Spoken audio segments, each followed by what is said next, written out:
Hello everyone. Welcome to Stoic Wisdom Today. Have you ever noticed that some of the loudest voices in the room are also the least informed? Or that the person most confident in their opinion is often the one with the weakest grasp of the facts? It's a strange paradox, and it happens far more often than we think. Today, we're going to explore a fascinating psychological phenomenon that explains why the least skilled sometimes believe they're the most capable, and why true experts often doubt themselves. It's called the Dunning-Kruger Effect, and once you understand it, you'll see it everywhere. Let's begin. Part 1. The Birth of a Breakthrough. A Tale of Lemon Juice and Robbery. Before we jump into the psychology, let me tell you a story so strange you might think it came from a comedy script. Yet, it's absolutely true. And it led to one of the most fascinating discoveries about human confidence ever made. The year was 1995. In Pittsburgh, a man named MacArthur Wheeler walked into not one, but two banks in broad daylight, with no mask, no hat, nothing covering his face. He demanded money, walked out, and thought he had just pulled off the perfect crime. Later that night, the police arrested him. When confronted with the security camera footage, clear as day, Wheeler was stunned. He blurted out, "But I wore the juice." You see, Wheeler had smeared lemon juice on his face. He truly believed, that it would make him invisible to security cameras. His reasoning? Lemon juice can be used as invisible ink. Therefore, in his mind, lemon juice on his skin would hide him completely. It sounds absurd to us, but here's the real puzzle. How could someone be so wrong and yet so absolutely certain? This bizarre event caught the attention of psychologist David Dunning, who couldn't stop thinking about it. How could a person be so sure of something that was completely false? He partnered with his graduate student Justin Kruger, and together they began to investigate. 1. The groundbreaking study. In 1999, Dunning and Kruger published a study that changed the way we understand confidence.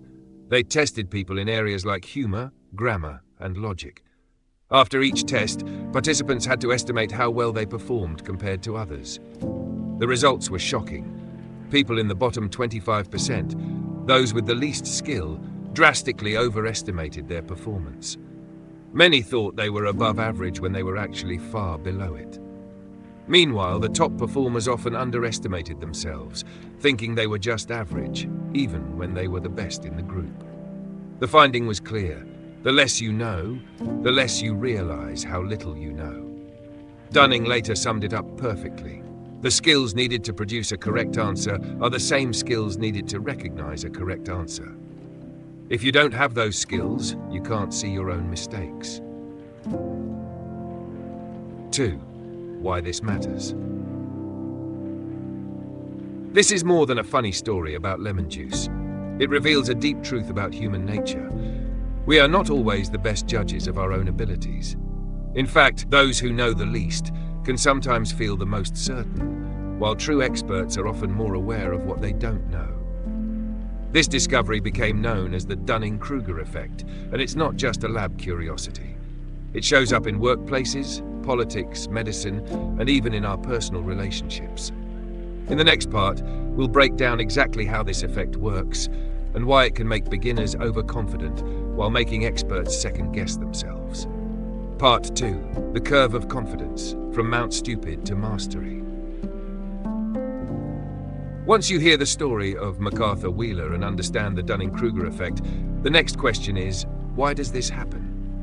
How does someone go from knowing almost nothing to feeling like they know everything, and then eventually realizing they barely scratched the surface? Researchers often describe this journey as a learning curve, and it has some very distinct stages. It's almost like a map of human self-awareness.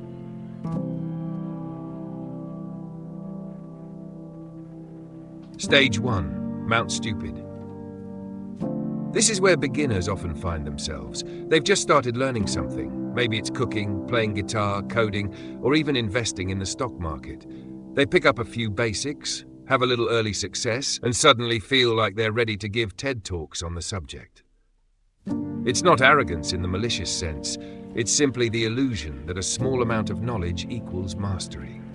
The problem? They don't yet know the vast amount of complexity that lies ahead. From the top of Mount Stupid, the world looks simple, and that false clarity fuels overconfidence. Think of the person who has been to the gym twice and now gives unsolicited fitness advice. Or the coworker who learns a single marketing tactic and believes they can run the whole campaign better than the team. Stage 2, the Valley of Despair. If a beginner sticks with it, reality eventually sets in. They start seeing the gaps in their understanding. That's when confidence plummets, often dramatically. This is the Valley of Despair. It's uncomfortable, even painful. Many people quit here because they feel overwhelmed. They realize they don't have all the answers, and suddenly the confidence they had on Mount Stupid seems laughable. But here's the thing, this stage is good. It's where humility starts to grow, and humility is the doorway to real learning. You begin to climb again. Stage 3, the slope of enlightenment steady. If you keep going, studying, practicing, getting feedback, you begin to climb again. This time, your confidence is based on real skill, not just initial enthusiasm. Progress is slower here, but it's steady. You start to understand the bigger picture, anticipate challenges, and approach problems with more nuance. You're not just winging it anymore, you're thinking ahead. This is where true growth happens, when your ability and your awareness of your ability start to align. Stage 4, the Plateau of Sustainability. At the top of this curve is a rare balance, high competence matched with well-calibrated confidence. You know what you know, but you're also aware of what you don't know. Interestingly, many true experts at this stage show a touch of underconfidence. They've seen enough complexity to understand that no one has all the answers. Physicist Richard Feynman once put it beautifully, "I'd rather have questions that can't be answered than answers that might be wrong." Why this curve matters. When you understand this journey, from Mount Stupid, through the Valley of Despair, up the slope of enlightenment, to the Plateau of Sustainability, you can recognize where you are and where others might be. If someone is overconfident, they might just be at the first stage. If someone is doubting themselves despite clear skill, they might be closer to mastery than they think. The Dunning-Kruger Effect isn't about labeling people as foolish. It's about understanding the path we all walk when learning something new. Part 3. Why this happens. The psychological gears behind the effect. The Dunning-Kruger Effect isn't just an odd quirk. It's the result of deep, predictable patterns in the way our minds work. When you peel back the layers, you find a mix of blind spots, biases, and natural human tendencies that feed this gap between confidence and competence. 1. Unknown unknowns. When you're new to something, you don't even know what you don't know. A beginner in chess might feel clever after learning a few basic openings, completely unaware that there are hundreds of strategies, traps, and endgames they've never heard of. This blind spot makes it impossible to see the size of the mountain you're about to climb. Without that perspective, it's easy to believe you're already at the summit. 2. Confirmation bias. Once we form a belief about our abilities, we naturally start looking for proof that we're right. If you think you're a great cook after making 2 good dinners, you might focus on compliments while ignoring the dishes that didn't turn out well. Failures get blamed on bad luck. Successes, even small ones, get credited to your skill. This selective perception reinforces overconfidence. 3. Illusory superiority. Humans have a long-standing tendency to think they're better than average at driving, leadership, intelligence, you name it. Of course, mathematically, we can't all be above average. But without clear, objective feedback, our brains fill in the gap with flattering assumptions. 4. Metacognitive blind spots. The Dunning-Kruger Effect hinges on one key skill, the ability to judge your own performance accurately. Ironically, the less skilled you are, the harder it is to evaluate yourself, because you don't yet know what good performance looks like. It's like trying to proofread an essay for grammar mistakes when you don't know the grammar rules in the first place. 5. The feedback loop. When these factors combine, they create a self-reinforcing cycle. You start with little knowledge. You feel confident because you can't yet see your own gaps. That confidence pushes you to act boldly. Boldness sometimes leads to small wins which you take as proof of your skill. The cycle repeats until something disrupts it. That something is often failure, a humbling experience, or honest feedback from someone more experienced. Why understanding this matters. When you know these psychological gears, you can spot them in real time, both in yourself and in others. If you find yourself brushing off criticism too quickly, maybe confirmation bias is at work. If you think you're an expert after a short crash course, remember the unknown unknowns. If you notice someone talking with absolute certainty about a topic you know is complex, they might not be malicious. They might just be at the early stages of learning. The key takeaway: overconfidence isn't always arrogance. More often, it's simply ignorance of the road ahead. Part 4. Real-world ripples. The Dunning-Kruger Effect in action. The Dunning-Kruger Effect isn't something that only happens in psychology labs. It shapes conversations, decisions, and even major events in our everyday lives. Sometimes it's harmless. Other times, it can be dangerous, even costly. 1. Workplace woes. If you've ever had a coworker who overestimates their contribution, you've seen this effect up close. Studies show that an overwhelming majority of managers believe they're above average, which is mathematically impossible. Overconfident employees may take on projects they're not ready for, reject advice, or ignore red flags. Imagine a team leader who insists on launching a product before it's ready, brushing off engineers' concerns. The result? Missed deadlines, budget overruns, and a damaged reputation. In these cases, confidence without competence can cost a company dearly. 2. Healthcare hazards. In medicine, overconfidence can have life or death consequences. Novice doctors or medical students who overestimate their diagnostic skills may skip necessary tests or dismiss important symptoms. Even experienced physicians aren't immune. Excessive certainty can lead them to forego second opinions or fail to consult updated research. One study found that practitioners with lower skill levels were often the most certain about their diagnoses, a dangerous mismatch that could put patients at risk. 3. Political polarization. Politics is fertile ground for the Dunning-Kruger effect. People with only surface-level knowledge about complex issues like climate change, healthcare policy, or the economy often hold the most rigid, vocal opinions. Because their understanding is limited, they can oversimplify the problem and reject nuanced solutions.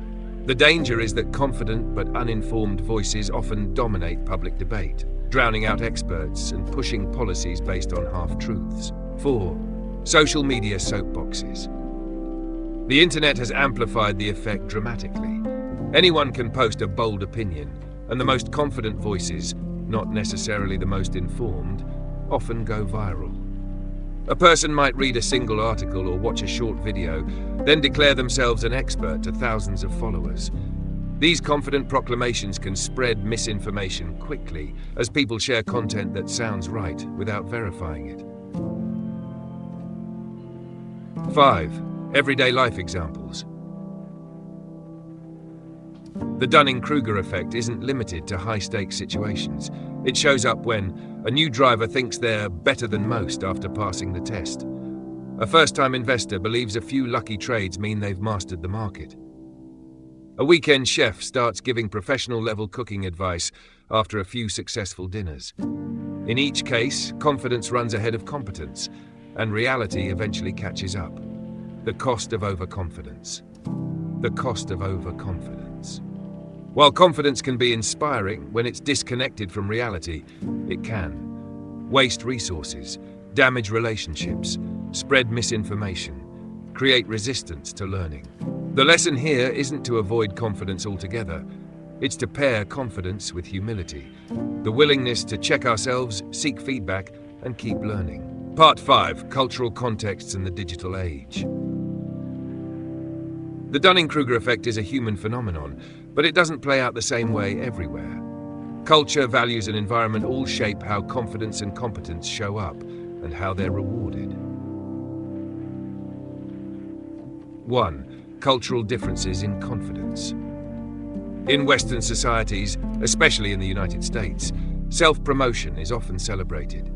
Children are encouraged to believe in themselves, share their opinions, and project confidence. This can lead to situations where overestimation is common, because confidence is not only accepted, it's rewarded. In contrast, many East Asian cultures, such as Japan or Korea, place a stronger emphasis on humility and self-criticism. Students might rate themselves lower than their actual abilities to avoid appearing arrogant. Here, the above-average effect is less pronounced, but the core challenge, not knowing what you don't know, still exists. 2. Collectivist versus individualist mindsets. Collectivist cultures value group harmony and consensus, which can encourage people to listen more and speak less until they're sure. This social habit can sometimes protect against extreme overconfidence, but it can also cause skilled individuals to underestimate themselves. In individualist cultures, where personal achievement and visibility matter more, people may push their views into the spotlight sooner, even with limited expertise. This difference explains why the Dunning-Kruger effect might feel louder in some societies than others. 3. The digital age, a perfect storm for overconfidence. While cultural norms play a role, one modern factor affects everyone: the internet. The digital age has created ideal conditions for the Dunning-Kruger effect to thrive. A. Instant access, superficial knowledge. We can look up almost anything in seconds. The problem? A few quick searches can give the illusion of mastery without deep understanding. This Google effect can make beginners feel like experts overnight. B. Social media amplification. Platforms reward engagement, not accuracy. Confident, provocative posts are more likely to be shared than cautious, nuanced explanations. As a result, misinformation, presented with certainty, often spreads faster than the truth. C. Echo chambers and filter bubbles. Algorithms tend to show us what we already agree with. When we're surrounded by people who reinforce our views, our confidence grows, even if our understanding doesn't. This creates a feedback loop where overconfidence hardens into unshakable belief. 4. Why the digital age makes it worse. In the past, gaining expertise required time, effort, and access to information through books, training, or mentors. Now, partial knowledge is just a click away, and it feels complete. Without the right habits of critical thinking, people may mistake information consumption for true understanding. The takeaway? While the Dunning-Kruger effect is as old as humanity, the internet has put it on steroids. And unless we learn to navigate this new reality, the gap between confidence and competence will only grow. Part 6. Overcoming the effect. Strategies for self-awareness. Here's the tricky part about the Dunning-Kruger effect. The people most affected are often the least likely to realize it. So the first step toward overcoming it is acknowledging that we all, no matter how experienced, are vulnerable to it. 1. Seek honest feedback. One of the fastest ways to check your blind spots is to ask for constructive criticism and actually listen. This could be from mentors, colleagues, or friends who will tell you the truth, even if it's uncomfortable. The goal isn't to defend yourself, but to understand where your perception doesn't match reality. For example, a new manager who assumes they're communicating clearly might learn from their team that instructions are often vague. That's a gift, because it reveals an opportunity to improve. 2. Embrace deliberate practice. Improvement isn't about doing more of the same thing. It's about focused, intentional work on the areas where you're weakest. If you're a public speaker, this might mean practicing challenging Q&A sessions instead of just rehearsing your script. If you're a coder, it might mean debugging complex problems instead of repeating the same basic projects.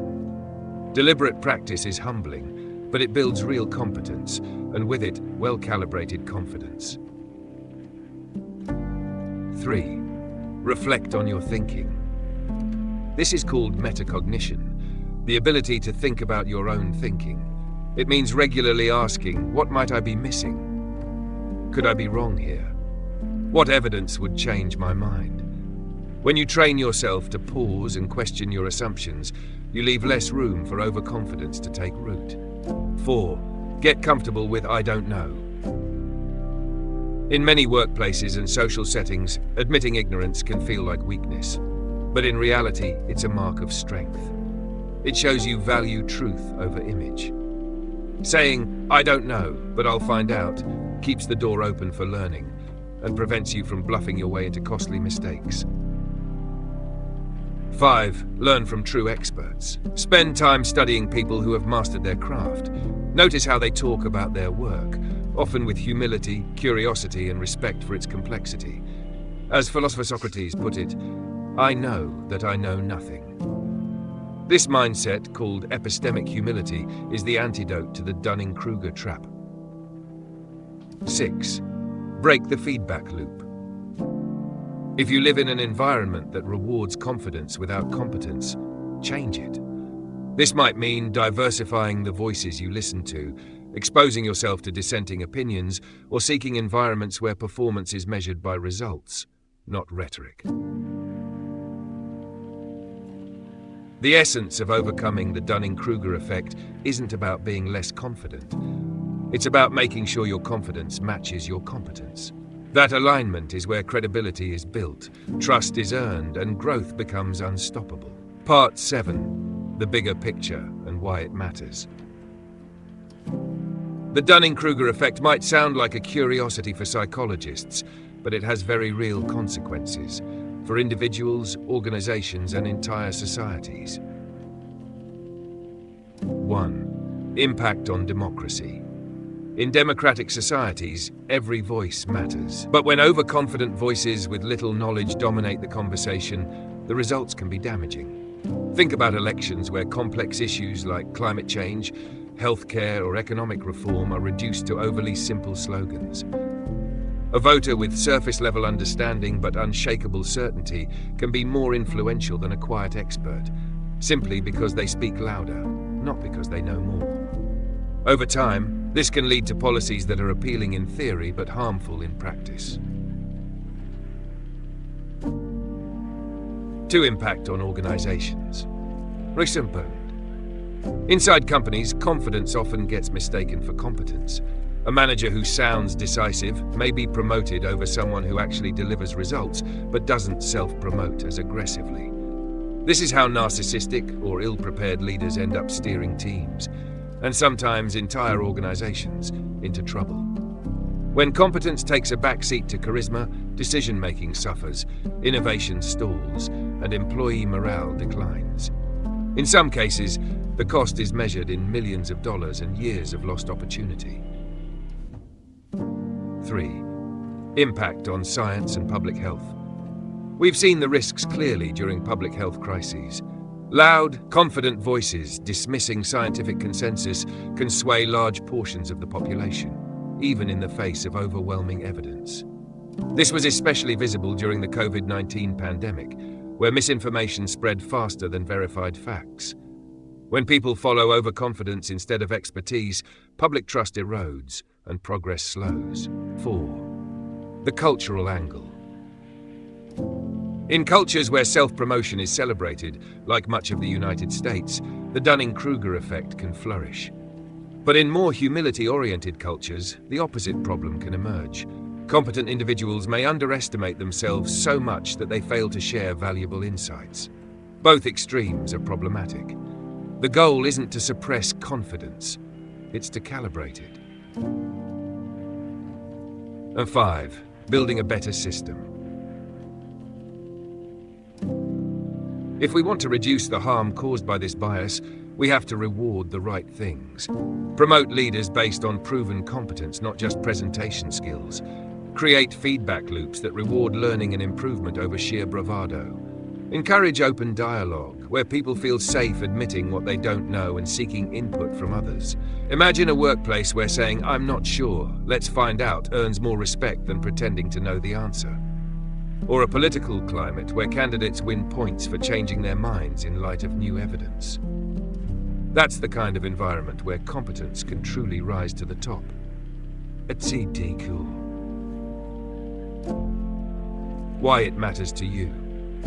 Whether you're a leader, a learner, or simply someone trying to navigate life's decisions, understanding the Dunning-Kruger Effect is a form of self-defense. It protects you from your own blind spots and helps you recognize when others might be projecting more confidence than they deserve. In a noisy world, this awareness is a filter, helping you focus on substance over style. Part 8. Conclusion. We've covered a lot of ground today, from the bizarre story of lemon juice bank robberies to the science behind overconfidence and the many ways the Dunning-Kruger effect shapes our personal lives, workplaces, and even our societies. At its heart, this effect is a reminder of something timeless. The moment we think we've arrived at complete knowledge is the moment we stop growing. 1. The Stoic connection. Stoic philosophy has long warned against the illusion of certainty. Epictetus taught that wisdom begins with recognizing what is not within our control, including the limits of our own understanding. Marcus Aurelius reminded himself daily to be a student first, a ruler second. In many ways, the Dunning-Kruger effect is simply modern psychology catching up to what the Stoics knew centuries ago. True strength lies in humility. 2. What you can do starting today. 1. Pause before claiming certainty. Ask yourself, could I be wrong? What am I missing? 2. Seek feedback from people you trust. Invite criticism not as an attack, but as a gift. 3. Balance confidence with curiosity. Speak up when you have knowledge, but keep learning even when you feel sure. 4. Value the quiet experts. Sometimes the most competent voices are the least flashy. Make space for them. These aren't just strategies for avoiding mistakes, they're habits for building a richer, more resilient life. 3. A final thought. A final thought. You're not about being silent. In a world where social media rewards the loudest voices, where politics prizes certainty over nuance, and where workplaces sometimes mistake swagger for skill, choosing humility is an act of courage. It's not about being silent. It's about speaking with the weight of knowledge and the openness to learn more. Every one of us will at some point stand on the peak of Mount Stupid, without realizing it. The goal isn't to avoid the climb altogether. It's to keep walking, to descend into the valley of despair, and to rise again on the slope of enlightenment with both confidence and competence in balance. If today's lesson stays with you, let it be this. Wisdom isn't the absence of mistakes, it's the awareness that you can always go deeper. I'd love to hear from you. Have you ever been certain about something, only to discover you were way off? What did you learn from that moment? Share your story in the comments. Your insight might be exactly what someone else needs today. And if you found value in this discussion, remember to like the video, comment with your reflections. Subscribe to Stoic Wisdom today for more insights that connect timeless philosophy with modern life. That's all for now. Until next time, stay grounded, stay curious, and stay stoic.